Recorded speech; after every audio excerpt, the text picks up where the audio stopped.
सत्य की मशाल हम जलाएंगे, प्रेम के प्रकाश को फैलाएंगे। भेदभाव हो नहीं यहाँ कोई, ऐसा एक परिवर्तन लाएंगे।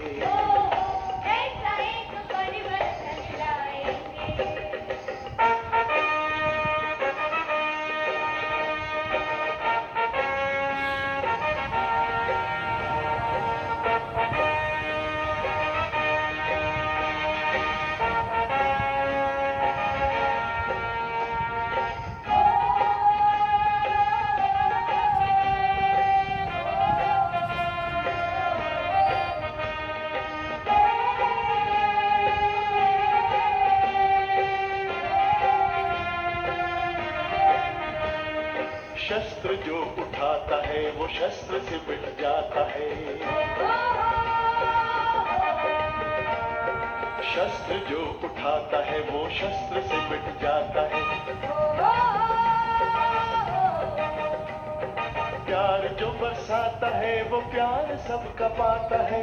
प्यार जो बरसाता है वो प्यार सबका पाता है। हिंसा को अहिंसा से मिटाएंगे, धरती को स्वर्ग हम बनाएंगे। कभी कहीं भी अशांति हो नहीं, ऐसा एक परिवर्तन लाएंगे।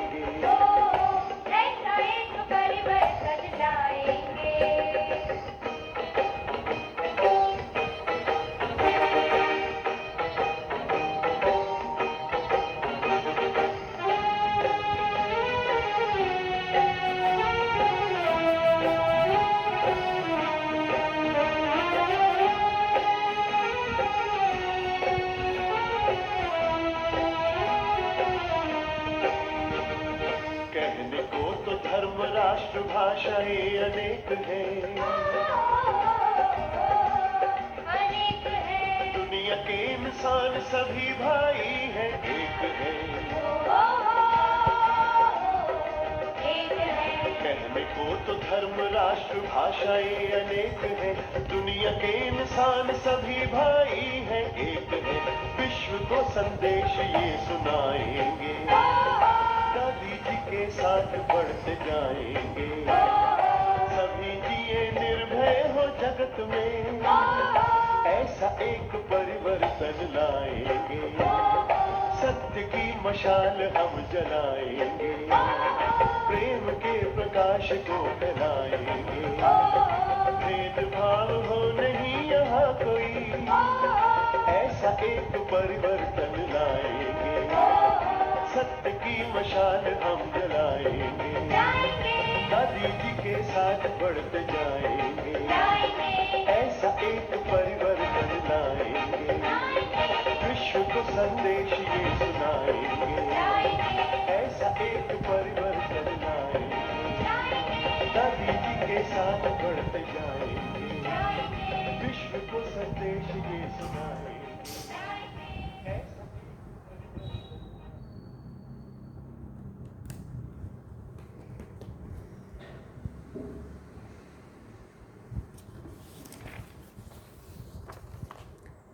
ओम शांति। बाबा गुड मॉर्निंग। आज बाबा के 21 अक्टूबर 2024 के महावाक्य हैं। बाबा ने सार में कहा, मीठे बच्चे सच्चे बाप के साथ सच्चे बनो, सच्चाई का चार्ट रखो, ज्ञान का अहंकार छोड़ याद में रहने का पूरा पूरा पुरुषार्थ करो। बाबा ने प्रश्न पूछा, महावीर बच्चों की मुख्य निशानी क्या होगी? तो बाबा ने उत्तर में कहा, महावीर बच्चे वो जिनकी बुद्धि में निरंतर बाप की याद रहे। महावीर माना शक्तिवान। महावीर वो जिन्हें निरंतर खुशी हो, जो आत्म अभिमानी हो, जरा भी देह का अहंकार ना हो। ऐसे महावीर बच्चों की बुद्धि में रहता है, हम आत्मा है, बाबा हमें पढ़ा रहे हैं। ओम शांति। रूहानी बाप रूहानी बच्चों से पूछते हैं, अपने को रूह या आत्मा समझकर बैठे हो? पूछा बाबा ने। क्योंकि बाप जानते हैं ये कुछ डिफ़िकल्ट है, इसमें ही मेहनत है। जो आत्म अभिमानी होकर बैठे हैं उनको ही महावीर कहा जाता है। अपने को आत्मा समझ बाप को याद करना, उनको महावीर कहा जाता है। हमेशा अपने से पूछते रहो, हम आत्म अभिमानी है? चेक करते रहो अपने आप को। बाबा कहते हैं याद से ही महावीर बनते हैं, गोया सुप्रीम बनते हैं। और जो भी धर्म वाले आते हैं वो इतने सुप्रीम नहीं बनते हैं। वो तो आते भी देर से हैं। तुम नंबरवार सुप्रीम बनते हो। सुप्रीम अर्थात शक्तिवान या महावीर। तो अंदर में ये खुशी होती है कि हम आत्मा हैं। हम सब आत्माओं का बाप हमको पढ़ाते हैं। ये भी बाप जानते हैं, कोई अपना चार्ट 25% दिखाते हैं, कोई 100% दिखाते हैं, कोई कहते हैं 24 घंटे में आधा घंटा याद ठहरती है, तो कितना % हुआ। अपनी बड़ी संभाल रखनी है। फिर बाबा ने कहा धीरे धीरे महावीर बनना है, फट से नहीं बन सकते हैं, मेहनत है। वो जो ब्रह्म ज्ञानी तत्व ज्ञानी है वो ऐसे मत समझो कि वो अपने को कोई आत्मा समझते हैं। वो तो ब्रह्म घर को परमात्मा समझते हैं और स्वयं को कहते हैं अहम ब्रह्मस्मि। अब घर से थोड़ी योग लगाया जाता है। अभी तुम बच्चे अपने को आत्मा समझते हो। ये अपना चार्ट देखना है, 24 घंटे में हम कितना समय अपने को आत्मा समझते हैं। अभी तुम बच्चे जानते हो हम ईश्वरीय सर्विस पर हैं, ऑन गॉडली सर्विस। यही सबको बताना है कि बाप सिर्फ कहते हैं मन मना भव, अर्थात अपने को आत्मा समझ मुझे याद करो। यह है तुम्हारी सर्विस। जितनी तुम सर्विस करेंगे उतना फल भी मिलेगा। ये बातें अच्छी रीति समझने की हैं। अच्छे अच्छे महारथी बच्चे भी इस बात को पूरा समझते नहीं हैं। इसमें बड़ी मेहनत है। मेहनत बिगर फल थोड़ी मिल सकता है। फिर बाबा ने कहा, बाबा देखते हैं कोई चार्ट बनाकर भेज देते हैं, कोई से तो चार्ट लिखना पहुंचता ही नहीं है। ज्ञान का अहंकार है। हाँ, याद में बैठने की मेहनत पहुंचती नहीं है। बाप समझाते हैं मूल बात है ही याद की। मूल बात अपने ऊपर नज़र रखनी है कि हमारा चार्ट कैसा रहता है, वो नोट करना है। कई कहते हैं चार्ट लिखने की फुर्सत ही नहीं है। मूल बात तो बाप कहते हैं अपने को आत्मा समझ, अलफ को याद करो। यहाँ जितना समय बैठते हो तो बीच बीच में अपने दिल से पूछो कि हम कितना समय याद में बैठे हैं। हाँ, ये चेक करना है बीच बीच में हम कितना समय याद में बैठे। यहाँ जब बैठते हो तो तुमको याद में ही रहना है, और चक्कर फिराओ तो भी हर्जा नहीं है। हमको बाबा के पास ज़रूर जाना है, पवित्र सतो प्रधान होकर जाना है। इस बात को अच्छी रीति समझना है। कई तो फट से भूल जाते हैं, सच्चा सच्चा चार्ट अपना बताते नहीं हैं। ऐसे बहुत महारथी हैं, सच तो कभी नहीं बताएंगे। आधा कल्प झूठ की दुनिया चली है तो झूठ जैसे अंदर जम गया है। इसमें भी जो साधारण है वो तो झट चार्ट लिखेंगे। बाप कहते तुम पापों को भस्म कर पावन होंगे याद की यात्रा से। सिर्फ ज्ञान से तो पावन नहीं होंगे, बाकी फायदा क्या। पुकारते भी हो पावन बनने के लिए, उसके लिए चाहिए याद। हर एक को सच्चाई से अपना चार्ट बताना चाहिए। यहाँ तुम पौना घंटा बैठे हो तो देखना है कि पौने घंटे में हम कितना समय अपने को आत्मा समझ बाप की याद में थे। कईयों को तो सच बताने में भी लज्जा आती है। बाप को सच नहीं बताते हैं, वो समाचार देंगे ये सर्विस की, इतनों को समझाया, ये किया, परंतु याद की यात्रा का चार्ट नहीं लिखते हैं। बाबा कहते हैं याद की यात्रा में ना रहने के कारण ही तुम्हारा कोई को तीर नहीं लगता है। जब समझाने जाते हैं तो उनको समझ नहीं आता या उनको कोई मतलब अंदर पहुंचती नहीं है वो बात।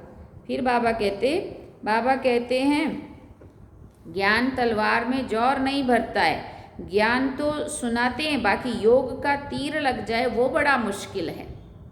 बाबा तो कहते पौने घंटे में 5 मिनट भी याद की यात्रा में नहीं बैठते होंगे, समझते ही नहीं है कि कैसे अपने को आत्मा समझ बाप को याद करें।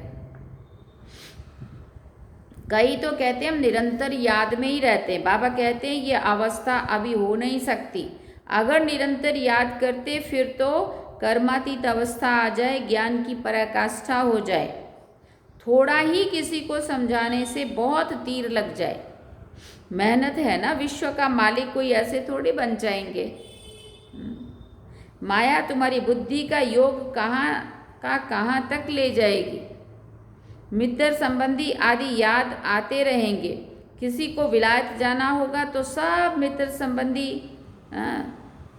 स्टीमर, एरोप्लेन आदि याद आते रहेंगे। विलायत जाने की जो प्रैक्टिकल इच्छा है वो खींचती है। बुद्धि का योग बिल्कुल टूट जाता है और तरफ बुद्धि ना जाए, इसमें बड़ी मेहनत की बात है।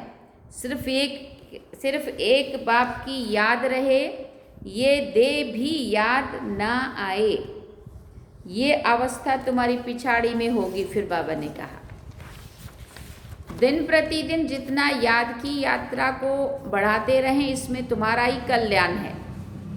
जितना याद में रहेंगे उतना क्या होगा, उतना कमाई होगी। अगर शरीर छूट गया तो फिर ये कमाई तो नहीं कर सकेंगे। जाकर छोटा बच्चा बनेंगे तो कमाई क्या कर सकेंगे। भले आत्मा ये संस्कार ले जाएगी, परंतु टीचर तो चाहिए ना जो फिर से स्मृति दिलाए। बाप भी स्मृति दिलाते, बाप को याद करो, ये सिवाय तुम्हारे और कोई को भी पता नहीं है कि बाप की याद से ही पावन बनेंगे। वो तो गंगा स्नान को ही ऊंच मानते हैं, इसलिए गंगा स्नान ही करते रहते हैं। बाबा तो इन सब बातों का अनुभवी है ना, इसने तो बहुत गुरु किए हैं। वो स्नान करने जाते हैं पानी का, यहाँ तुम्हारा स्नान होता है याद की यात्रा से। सिवाय बाप की याद के तुम्हारी आत्मा पावन बन ही नहीं सकती है। इनका नाम ही है योग, अर्थात याद की यात्रा। ज्ञान को स्नान नहीं समझना, योग का स्नान है। ज्ञान तो पढ़ाई है, योग का स्नान है जिससे पाप कटते हैं। ये बाबा ने कहा ज्ञान और योग दो चीजें, याद से ही जन्म जन्मांतर के पाप भस्म होते हैं। बाबा कहते इस याद की यात्रा से ही तुम पावन बन सतो प्रधान बन जाएंगे। बाप तो बहुत अच्छी रीति समझाते हैं, मीठे मीठे बच्चों इन बातों को अच्छी रीति समझो, ये भूलो नहीं। याद की यात्रा से ही जन्म जन्मांतर के पाप कटेंगे। बाकी ज्ञान तो है कमाई। याद और पढ़ाई दोनों अलग अलग चीज़ है। ज्ञान और विज्ञान, ज्ञान माना पढ़ाई, विज्ञान माना योग अथवा याद। किसी को भी ऊंच रखेंगे, बाबा ने कहा किसको ऊंच रखेंगे, ज्ञान या योग। अब ज्ञान के आधार पे तो योग लगेगा। याद की यात्रा बहुत बड़ी है, इसमें मेहनत है। स्वर्ग में तो सब जाएंगे, सतयुग है, स्वर्ग त्रेता है, सेमी स्वर्ग। वहाँ तो इस पढ़ाई अनुसार जाकर विराजमान होंगे। बाकी मुख्य है योग की बात। प्रदर्शनी व म्यूजियम आदि में भी तुम ज्ञान समझाते हो, योग थोड़ी समझा सकेंगे। सिर्फ इतना कहेंगे अपने को आत्मा समझ बाप को याद करो, बाकी ज्ञान तो बहुत देते हो। बाप कहते पहले बात ही ये बताओ कि अपने को आत्मा समझ बाप को याद करो। इस ज्ञान के लिए ही तुम इतने चित्र आदि बनाते हैं। योग के लिए कोई चित्र की दरकार नहीं है। चित्र सब ज्ञान के समझाने के लिए बनाए जाते हैं। अपने को आत्मा समझने से देह का अहंकार बिल्कुल टूट जाता है। ज्ञान में तो ज़रूर मुख चाहिए वर्णन करने के लिए। योग की तो बात एक ही बात है, अपने को आत्मा समझ। योग की तो एक ही बात है, अपने को आत्मा समझ बाप को याद करना है। पढ़ाई में तो देह की दरकार है, बिगर शरीर बिगर कैसे पढ़ेंगे व पढ़ाएंगे। पतित पावन बाप है तो उनके साथ योग लगाना पड़े ना, परंतु कोई जानते नहीं है। बाप खुद आकर सिखाते हैं, मनुष्य मनुष्य को कभी सिखा ना सके। बाप ही कहते हैं मुझे याद करो, इसको कहा जाता है परमात्मा का ज्ञान। परमात्मा ही ज्ञान का सागर है। ये बड़ी समझने की बातें हैं। सबको यही बोलो कि बेहद के बाप को याद करो। वो बाप नई दुनिया स्थापन करते हैं। वो समझते नहीं है कि ये नई दुनिया स्थापन होनी है। जो भगवान को याद करे, ध्यान में भी नहीं है तो ख्याल करें ही क्यों, ये भी तुम जानते हो। परमपिता परमात्मा शिव भगवान एक ही है। कहते भी हैं ब्रह्मा देवताय नमः, फिर पिछाड़ी में कहते हैं शिव परमात्माय नमः। वो बाप है ही ऊंचते ऊंच, परंतु वो क्या है ये भी नहीं समझते। अगर पत्थर ठीकर में है फिर नमः काहे की, फिर किसको हम नमस्कार कर रहे हैं। अर्थ रहित बोलते रहते हैं। यहाँ तो तुमको आवाज से परे जाना है, अर्थात निर्वाण धाम, शांति धाम में जाना है। शांति धाम सुख धाम कहा जाता है ना, वो है स्वर्ग धाम। नरक को धाम नहीं कहेंगे, धाम मना पवित्र स्थान को कहते हैं। अक्षर बड़े सहज है। क्राइस्ट का धर्म कहाँ तक चलेगा ये भी उन लोगों को कुछ पता नहीं है। कहते भी हैं क्राइस्ट से 3000 वर्ष पहले ये पैराडाइज था, अर्थात देवी देवताओं का राज्य था। तो फिर 2000 वर्ष क्रिश्चियन का हुआ। अब फिर देवता धर्म होना चाहिए। मनुष्यों की बुद्धि कुछ काम नहीं करती है। ड्रामा के राज को ना जानने के कारण कितने प्लान बनाते रहते हैं। ये बातें बड़ी अवस्था वाली बूढ़ी माताएं तो समझ ना सके। बाप समझाते हैं अभी तुम सबकी वानप्रस्थ अवस्था है। वाणी से परे जाना है। वो भले कहते निर्वाण धाम गया, परंतु जाता कोई नहीं है। पुनर्जन्म फिर भी लेते हैं जरूर, वापिस कोई भी जाता नहीं है। वानप्रस्थ में जाने के लिए गुरु का संग करते हैं। बहुत वानप्रस्थ अवस्था है, माताएं भी बहुत हैं, वहाँ भी तुम सर्विस कर सकते हो। वानप्रस्थ का अर्थ क्या है तुमको बाप बैठ समझाते हैं। अभी तुम सब वानप्रस्थी हो, सारी दुनिया वानप्रस्थी है। जो भी मनुष्य मात्र देखते हो सब वानप्रस्थी है, चाहे छोटे बच्चे ही क्यों ना हो, क्योंकि वानप्रस्थी माना ही जब जाने का समय होता है उस समय को कहते हैं। सर्व का गति सदगति दाता एक ही सतगुरु है, सबको जाना ही है। जो अच्छी रीति पुरुषार्थ करते हैं वो ऊंच पद पाते हैं। इसको कहा जाता है कयामत का समय। कयामत के समय, कयामत के अर्थ को भी लोग समझते नहीं हैं। कयामत माना भी विनाश का समय। तुम बच्चों को भी नंबरवार, तुम बच्चे भी नंबरवार समझते हो, बड़ी ऊंची मंजिल है। बाप को समझना है, बाबा ने कहा सबको समझना है। अभी हमको घर जाना है जरूर। आत्माओं को वाणी से परे जाना है, फिर पार्ट रिपीट करेंगे। परंतु बाप को याद करते करते जाएंगे तो ऊंच पद पाएंगे। दैवी गुण भी धारण करने हैं। कोई गंदा काम, चोरी आदि नहीं करनी चाहिए। तुम पुण्य आत्मा बनेंगे ही योग से, ज्ञान से नहीं। आत्मा पवित्र चाहिए। शांति धाम में पवित्र आत्माएं ही जा सकती हैं। सब आत्माएं वहाँ रहती हैं, अभी आती रहती हैं। अब बाकी जो भी होंगी वो सब यहाँ आती ही रहेंगी। तुम बच्चों को याद की यात्रा में बहुत रहना है। यहाँ तुमको मदद अच्छी मिलेगी। 1-2 का बल मिलता है ना। तुम थोड़े बच्चे की ही ताकत काम करती है। गोवर्धन पहाड़ दिखाते हैं ना, उंगली पर उठाया। तुम गोप गोपियाँ हो ना। सतयुग देवी देवताओं को सतयुगी देवी देवताओं को गोप गोपियाँ नहीं कहा जाता। अंगुली तुम देते हो। जैसे बाबा ने कहा अभी ब्राह्मण सो वहाँ देवता, तो बाबा ने कहा अभी जो गोप गोपियाँ, ब्राह्मण सो गोप गोपियाँ, सो देवी देवता। लेकिन सतयुग में गोप गोपियाँ नहीं बोलेंगे। अंगुली तुम देते हो, अभी मददगार तुम बनते हो। आयरन एज को गोल्डन एज व नर्क को स्वर्ग बनाने के लिए तुम एक बाप के साथ बुद्धि का योग लगाते हो। योग से ही पवित्र होना है, इन बातों को भूलना नहीं है। ये ताकत तुमको यहाँ मिलती है।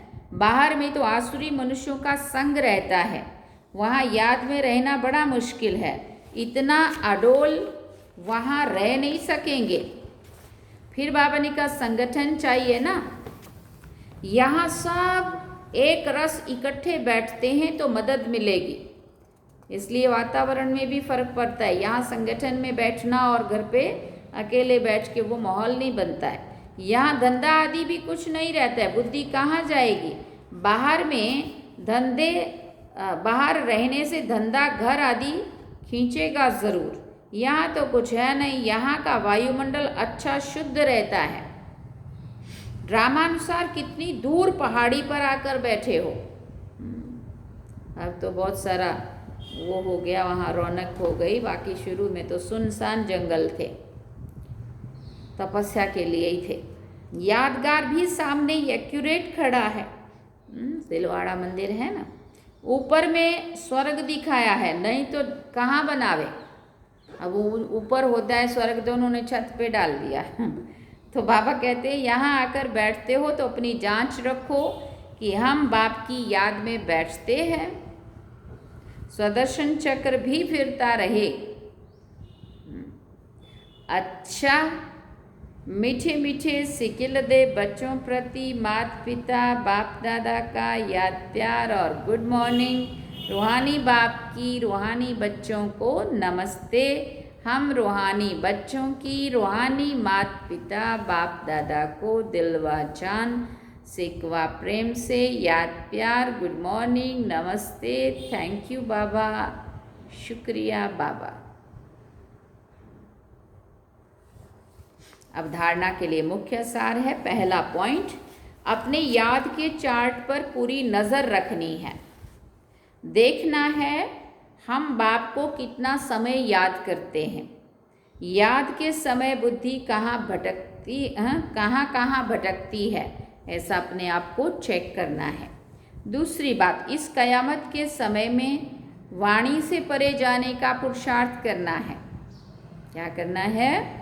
इस कयामत के समय वाणी से परे जाने का पुरुषार्थ करना है। बाप की याद के साथ दैवी गुण भी ज़रूर धारण करने हैं।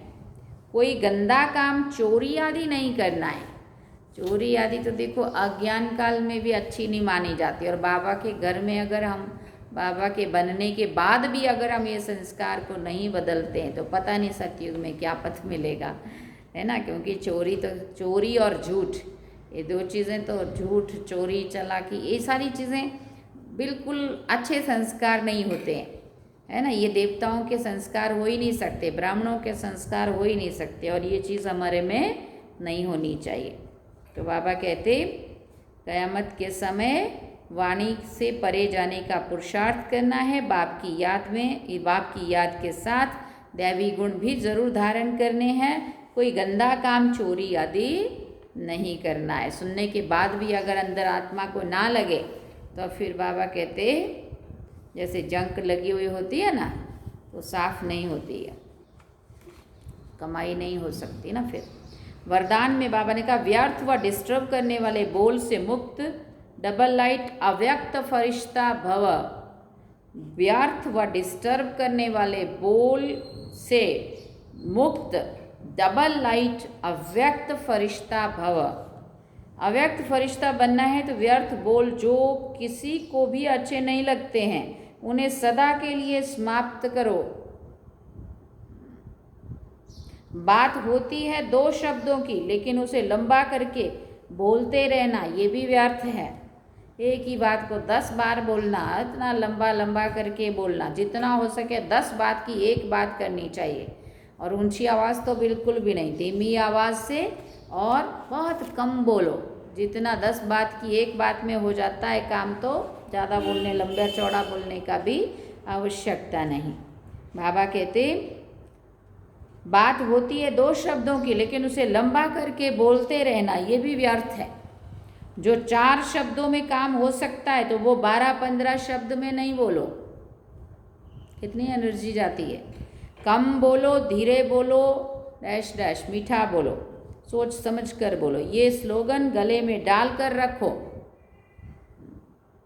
व्यर्थ व डिस्टर्ब करने वाले बोल से मुक्त बनो तो अव्यक्त फरिश्ता बनने में बहुत मदद मिलेगी।